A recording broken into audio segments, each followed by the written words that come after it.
আসসালামু আলাইকুম, কেমন আছেন সবাই? আশা করি সবাই ভালো আছেন। আজকে দেখাবো এআই এর মাধ্যমে কিভাবে ছবিগুলো আপনি সুন্দর করে করতে পারেন এবং কি রিপ্লিকেট এর কথা অনেকেই বলেছেন। রিপ্লিকেট দিয়ে আসলে ছবিগুলো খুব সুন্দর হতো। কিন্তু এখন বর্তমানে কোন সাইডে আপনি কাজ করেন বা সেটির বিষয়ে যদি আমাদের একটু জানাতেন তাহলে আমরা উপকৃত হতাম। সেজন্য রিপ্লিকেট যেহেতু আমরা ব্যবহার করতে পারছি না, সেক্ষেত্রে অন্য একটি টেকনিক আমরা অবলম্বন করব। দুটি সাইট আমি দেখিয়ে দিচ্ছি। এই দুটি সাইটের মাধ্যমে ছবি আপনি সুন্দর করতে পারেন। আমি চলে যাবো একটু ব্রাউজারে। একটি সাইট দেখতে পারেন, free online AI image enhancer. এটা সাইটে আপনি করে নিতে পারেন এবং কি অনলাইন এআই ফটো ইনহ্যান্সার, এইটার মাধ্যমে কিন্তু আপনার ছবিটাকে অনেকটা সুন্দর করতে পারেন।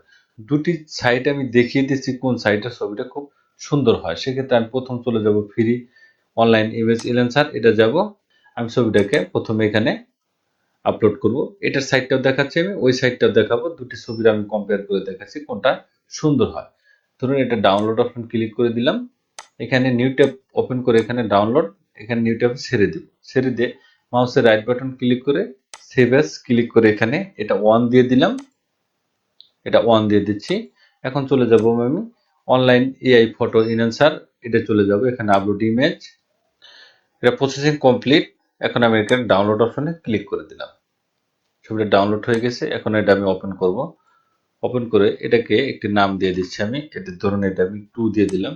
জেপিজি মোড, ডেস্কটপ, ক্যান্সেল করে দিচ্ছি। এখন এটা আমার অরিজিনাল ছবি। আমি যে দুটো ছবি এখন কাজ করছি 1 এবং 2,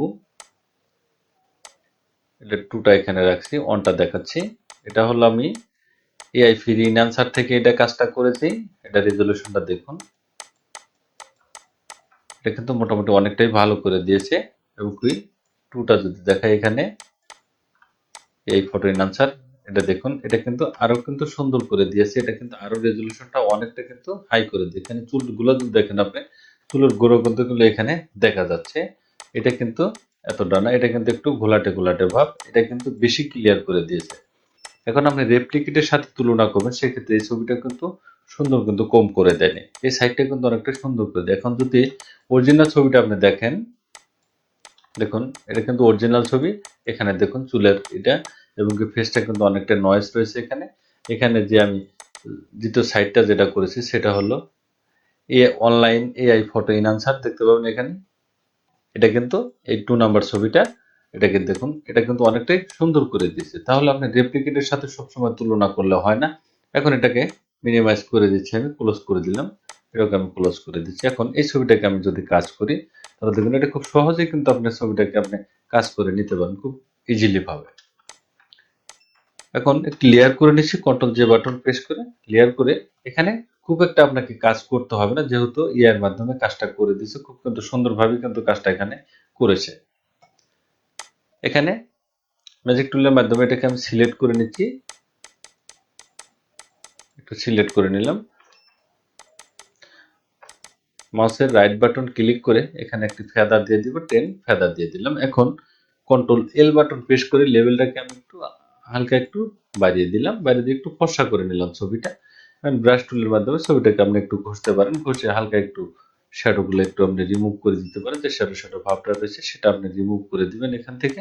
একটু ঘষে ক্লিয়ার করে দিলাম। ছবিটাকে বেশি কাজ করব না, হালকা একটু কাজ করেই কিন্তু ছবিটা সুন্দর করা যাবে, যেহেতু ইয়ার মাধ্যমে কাজটা করেছি। এখানে ছবিকে একটা জিনিস বলে দিই, সেটা হলো এখানে এটা গুরুত্বপূর্ণ একটি টিপস। এখানে এটা কিন্তু ছবির একটি বয়স, আপনার মানুষের কিন্তু একটু বয়স দেখায় এখানে। এটা হলো বয়সের একটি ছাপ। এটা যদি আপনি রিমুভ করে দেন তাহলে ছবিটার ধরনটাই কিন্তু চেঞ্জ হয়ে যাবে। এখানে যখন আপনি ব্রাশ টুল দিয়ে ঘষবেন তখন এটা খেয়াল রাখবেন, এটাকে আমি এলোপাতারি ভাবে এরকম ভাবে আপনি ঘষবেন না। সেটা হলো এই রাউন্ডটা ঠিক রেখেই আপনি ঘষার চেষ্টা করবেন। যে যে রাউন্ডে রয়েছে চোখের বুরুটা বা নাকের এটা, এটা কিন্তু এরকম ভাবে আপনি ওই রাউন্ডে আপনি মাউসটাকে এভাবে ঘোরাবেন। তাহলে দেখবেন এই যে চোখের যে ভাঁজটা এটা কিন্তু উল্টো পাল্টা কাজ করবে না। সেটা হলো কিন্তু যদি এখানে বেশি করে ঘষেন, এরকম ভাবে আমি ঘষে দিলাম, তখন কিন্তু দেখবেন এটা মুছে যাবে এবং কি বয়সের ছাপটা কিন্তু এখান থেকে মুছে যাবে। ছবির ধরনটা কিন্তু এখান থেকে চেঞ্জ হয়ে যাবে। সেক্ষেত্রে আমরা করব কি, এটাকে ধরে আমি এই রাউন্ডে, এইভাবে রাউন্ডে এটাকে আমরা ঘষবো যাতে এই ছাপটা যাতে সঠিক থাকে। এখানে বয়সের ছাপটা যাতে দেখা যায়, তাহলে কিন্তু ছবির মানটা একুরেট থাকবে এবং কি ন্যাচারাল মোড এখানে থাকবে। এটাকে ঘষে আমি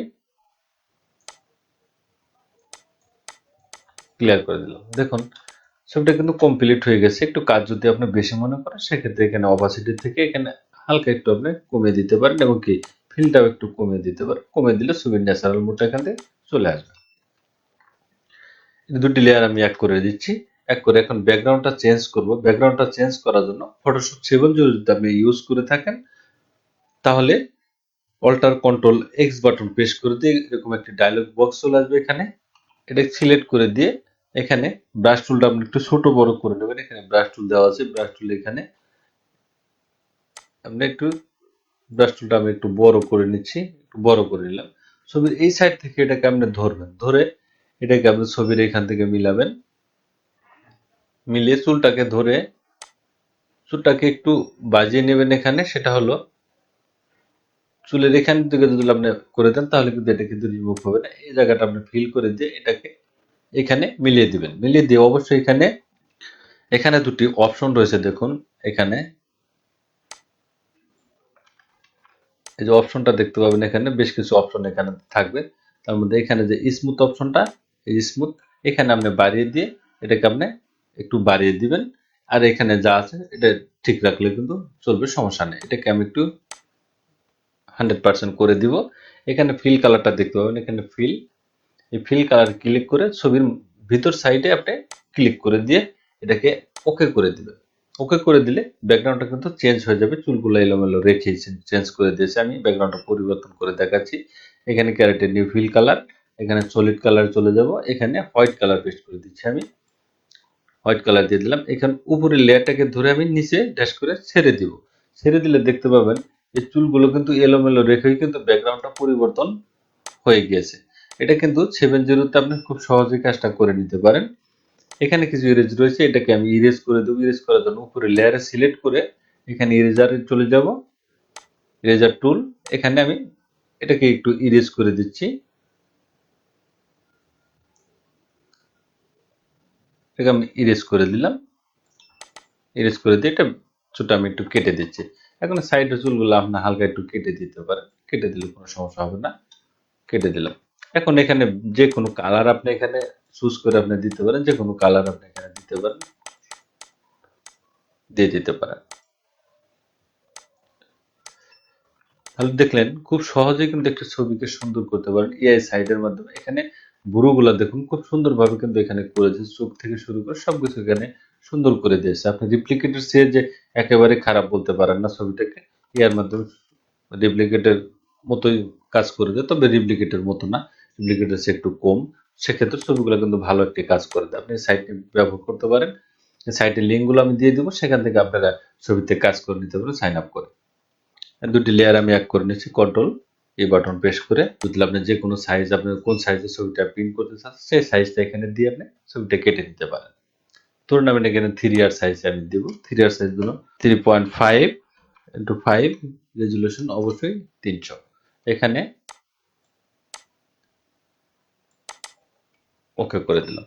এখন আমি কিছু ছবির সাইজ দেখাচ্ছি। এখানে সাইজের জন্য ধরুন 3R সাইজ, এখানে 3.5 ইঞ্চি, এখানে হলো 5 ইঞ্চি, রেজুলেশন অবশ্যই 300। এখানে হলো 3R সাইজ। এখন 4R সাইজ 4x6, রেজুলেশন অবশ্যই 300। এখানে এটা হলো 4R সাইজ। এখানে 5R, এখানে দিবেন 5, এখানে দিবেন 7, রেজুলেশন তো 300ই থাকবে। এটা হলো 5R সাইজ। এখানে দিবেন 6, এটা হলো 8 দিয়ে দিবেন। এটা হলো 6R সাইজ, যেটাকে ল্যাপ প্রিন্ট যারা করেন তারা এই সাইজটা জানবেন। 7R 7, এখানে দিবেন হলো আপনার 9, 7R সাইজ। এখানে 8R সাইজের ক্ষেত্রে 8, এখানে দিবেন আপনি 10, 10 দিলে এটা হবে 8R সাইজ। 10R সাইজ হলো এখানে দিবেন 10, এখানে দিবেন 12, এটা হলো 10R সাইজ। এখন 10L সাইজ আছে, সেটা হলো 10L সাইজের 10R, একটা হলো 10L সাইজ, এটা হলো 10R সাইজ, সেটা হলো 10/12, এটা হলো 10R সাইজ। আর 10L সাইজ হলো 10/15, এটা হলো 10L সাইজ। এখন 12/16 মানে 12R মানে 12R, এটা হলো 12 ইন্টু এখানে হলো 16, এটা হলো 12R যেটা। এখন 12L আছে, সেটা হলো L এর ক্ষেত্রে 12 এখানে হবে আপনার 18, এটা হবে 12L। এখানে এখানে যে সাইজটা আপনি সেট করবেন সেই সাইজটা এখানে নির্ধারণ করে দেবেন। সবচেয়ে 10 আর পর্যন্ত ছবি বেশিরভাগ করে থাকে বা 12 আর এই পর্যন্ত করে থাকে। 20 আর সাইজ এবং কি 20-30 সাইজ হলো 20 এল সাইজ, এখানে 20 ইঞ্চি বাই 30 ইঞ্চি, এটা 20 এল সাইজ। এটা হলো 24 বাই একটা আছে 24 বাই 30। তবে এত বড় সাইজ ছবি সচরাচর কেউ করে না। এখানে আপনি কোন সাইজ, ধরুন 3 আর সাইজ ছবিটাকে আপনি সেভ করে রাখতে চাচ্ছেন, ভবিষ্যতে এটাকে আপনার টাইপ করতে হবে না, সেক্ষেত্রে 3.5 ট্যাপ করে এখানে 5 ইঞ্চি, এখানে রেজলিউশন অবশ্যই 300। এখন চলে যাবেন আপনি ক্রপ, এখানে টুলসে চলে যাবেন, এখানে টুলসে গিয়ে এখানে নিউ দেখতে পাবেন, নিউ ক্লিক করে দিয়ে এখানে 3x5 ইঞ্চি, এটাকে আপনি 3R এখানে লিখে দিতে পারেন, 3R সাইজ, এটা ওকে করে দিলাম। এটা 3R সাইজ, ধরুন পাসপোর্ট সাইজ, এখানে 3R সাইজ ওকে হয়ে গেছে। এখন এখানে আমি 4R সাইজ সেট করতে চান, ধরুন 4, এখানে দিয়ে দিলাম 6। এখানে ক্রপে ক্লিক করবেন, এই ক্রপে ক্লিক করে দিবেন, ক্লিক করে এখানে নিউ দেখতে পাবেন, ক্রপে ক্লিক করে এখানে নিউ, নিউ ক্লিক করে দিলে এখানে একটি নাম দিয়ে দিবেন, ধরুন আমি 4R দিয়ে দিলাম, এখানে 4R সেট করে দিলাম। এখন আমি ছবিটাকে 3R সাইজে কাটবো, সেক্ষেত্রে আমি যেটা সেভ করেছিলাম ধরুন 3R, এটা কিন্তু মাপটা কিন্তু এখানে চলে এসেছে। আমি 4R সিলেক্ট করবো, 4R এখানে 4R চলে আসবে। এখন পাসপোর্ট সাইজ মাপ, স্ট্যাম্প সাইজ মাপ, আপনি কোন সাইজ দিতে চান সেই সাইজটা আপনি এখানে নির্ধারণ করে এটা সেভ করে রাখুন। ভবিষ্যতে আর এটাকে আপনাকে বারবার এখানে টাইপ করতে হবে না, সেক্ষেত্রে খুব সহজে আপনি এখানে করে নিতে পারবেন। ধরুন আমি এটা 4R সাইজে ক্রপ করব, 4R ক্লিক করে দিয়ে এখানে ক্লিক করে দিলে এটা 4R সাইজ ক্রপ হয়ে যাবে। 3R সাইজে করতে চান সেক্ষেত্রে 3R সাইজ এখানে দিয়ে দিবেন। যে কোনো সাইজ আপনি এখানে ছবিটা করবেন, সেই ছবিটা এইভাবে আপনি সেভ করে নিতে পারবেন। থ্যাংক ইউ গাইস, ভালো থাকবেন সবাই। ভিডিও যদি ভালো লাগে অবশ্যই লাইক কমেন্ট শেয়ার করবেন, সাবস্ক্রাইব করুন, বেল আইকনটি চালু রাখুন, নতুন নতুন টপিক পেতে চ্যানেলটি ফলো করে রাখুন। ভালো থাকবেন, সুস্থ থাকবেন, আল্লাহ হাফেজ।